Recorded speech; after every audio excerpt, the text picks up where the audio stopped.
Joey, that's for you.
All right, Coach Day, thank you very much for joining us. Lightning round, another edition of the lightning round. We will start it out with Jared Smalley from WCMH. Jared, go ahead, lead us off.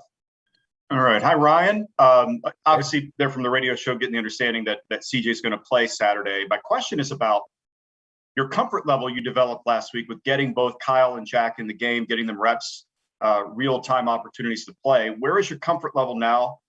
If there is a setback, if you need to go to them, the fact they've got something on tape you can go to from experience. I think it goes a long way that these guys now have been in games before, so that's good. We still have to play more have a body of work, but it's good for them to have a reference point of, what, the consequences are of doing something or not doing something, or the rewards from preparing or not preparing, or whatever those things are, because you don't quite really understand what it is in practice until you get into a game. And some good lessons learned there. And anytime we can do that, we want to do that and make sure those guys get those reps. When it's appropriate, we will. But CJ's had a good week of practice and looking forward to Saturday. All righty, we'll go next to Austin Ward, Lettermen Row.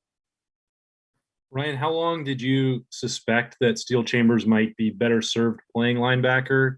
And was there a sense of relief when he bought into that and decided to make the move, so that, because you'd said before that a player had to be committed to that before you guys would ever make that next step? It was something that we brought up with he and his family during the recruiting process, that this is something that we may visit along the way if again, appropriate. And we brought it to his attention this spring. I think that everybody, in the program felt like he could be a good linebacker. Now you have to really embrace it. That's a big decision. And so, he kind of went over there and split time, and then, felt like this is something he wanted to embrace. And like you said, you have to embrace it. You can't be forced into a situation like this, but what a great decision by him. And we're very fortunate that this has worked out, because he's really, in a short period of time, he's grown. Certainly not a finished product, but I think he's got a very bright future ahead of him if he continues to work on the path that he's on and continue to build, because there's been some things that I've seen out of him that, I think are special. So I'm excited to see him continue to work and build.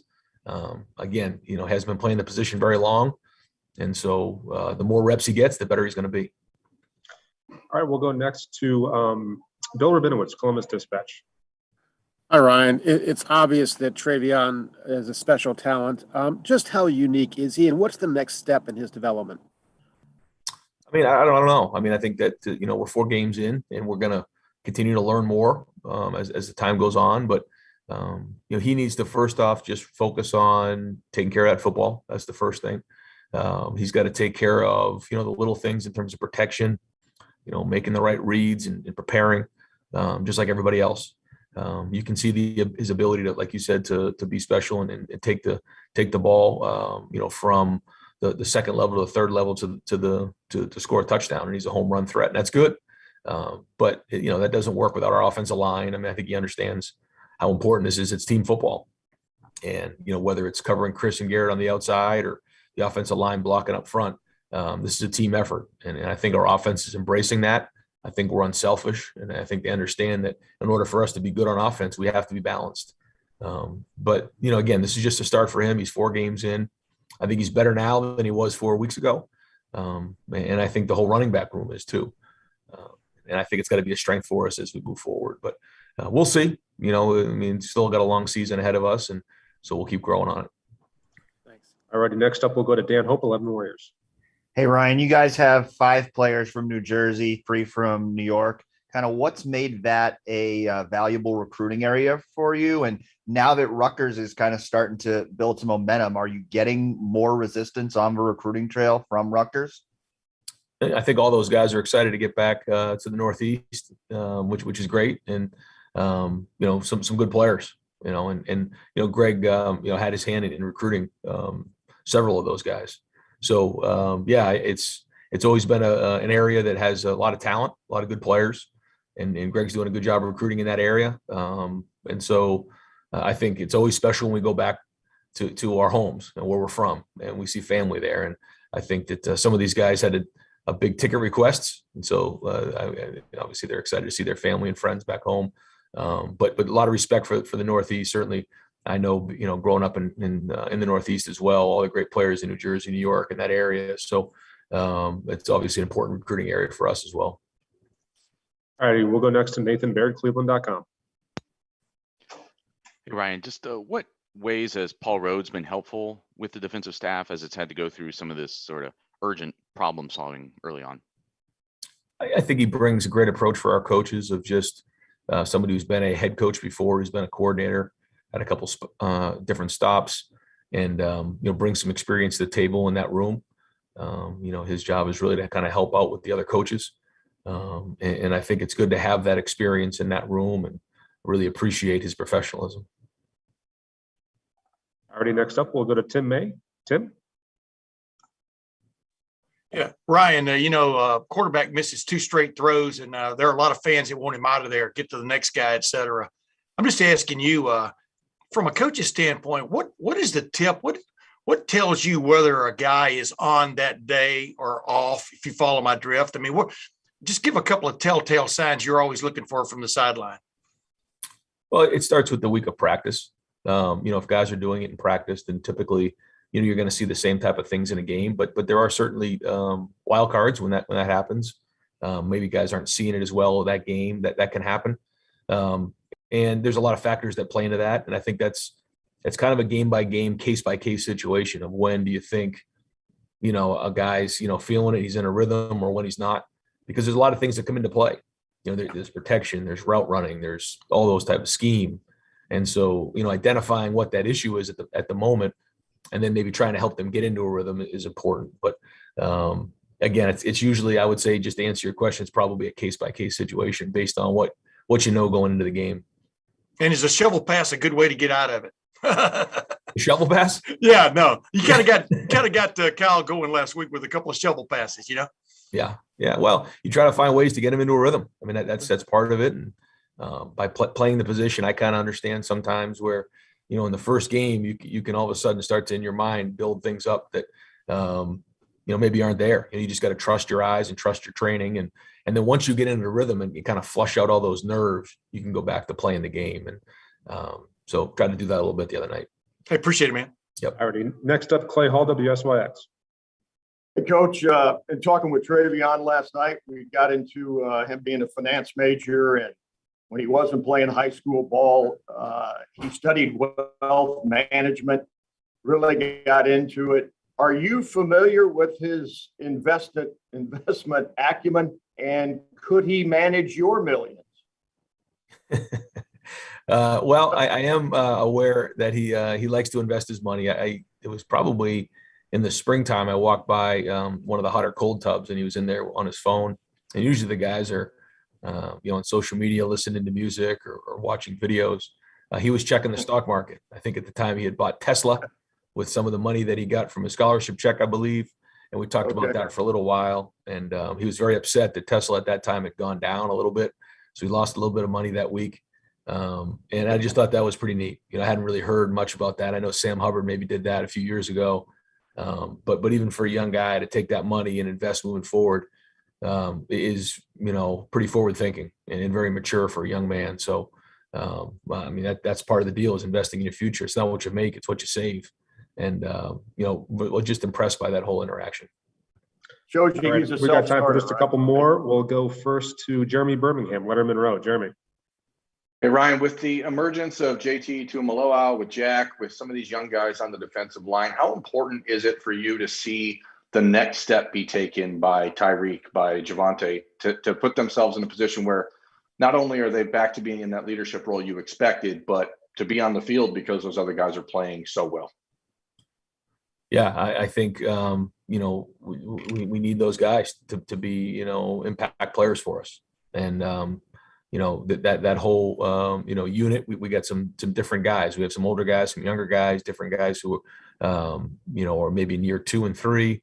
So it's a little bit of a mix right now. But yeah, anytime you have guys with the talent level that they have, you're looking for impact players there. And so, the better they practice, then the better they're going to play. And so now as we get into conference play, this team needs them. All right, next up, Joey Kaufman, Columbus Dispatch. Ryan, with CJ, was there a point in practice the last couple of days where he showed you that he was ready to return and play, and that gave you confidence in him? Probably about halfway through Tuesday. I thought he knocked a little bit of rust off Tuesday, the beginning of practice, and then finally got into a rhythm about halfway through Tuesday, and then had a good day yesterday. We'll do 2 more. First one to Tony Gerdeman, Buckeye Scoop. Ryan, you were just talking about the maturity of Travion Henderson. You've spoken well of Emeka Egbuka. How mature is this freshman group overall, and how much of that is allowing them to play as opposed to just their sheer talent? Well, I think when you combine maturity and talent and production, then you have something special. And I'm excited to say that I see that in some of these guys, which is great. Not just the young guys.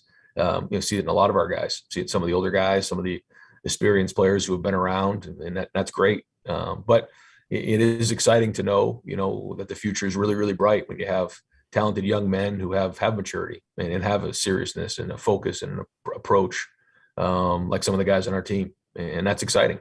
And there's obviously some mentoring that's going on right now across the board for these guys, and that's great. And so the more we can build on that, again, the brighter the future is going to be. And last question, we'll wrap it up with Stephen Means, Cleveland.com. Ryan, when you have a young quarterback, whether it's this year, whether it was 2019, Justin's first year, how much does having an established running game with what Travion's been doing, with JK doing that year, how much does that help a young quarterback and maybe take some of the pressure off him to immediately be the best version of himself? I think it's huge. Yeah, I think that anytime that, you have a balance and you're forcing teams to stop the run, that changes it. It turns them into, one eye structure, or, opens up the middle of the field, for down the field throws, and then, allows the guys on the perimeter to be as good as they can be. And that's a better way for a young quarterback to come along. So establishing the run is critical. I don't think that maybe in the Oregon game we did that enough and probably put too much on CJ. So what we got to do moving forward, and I think it's been an emphasis the last couple of weeks, is establish that run game to build that balance. And then, like you said, take a little pressure off. But, we need him to play well regardless. We got really good playmakers on the outside, and we need to get them the ball in space and make great decisions. And if we're doing that, then we got a chance to be really good on offense and find that balance we're looking for.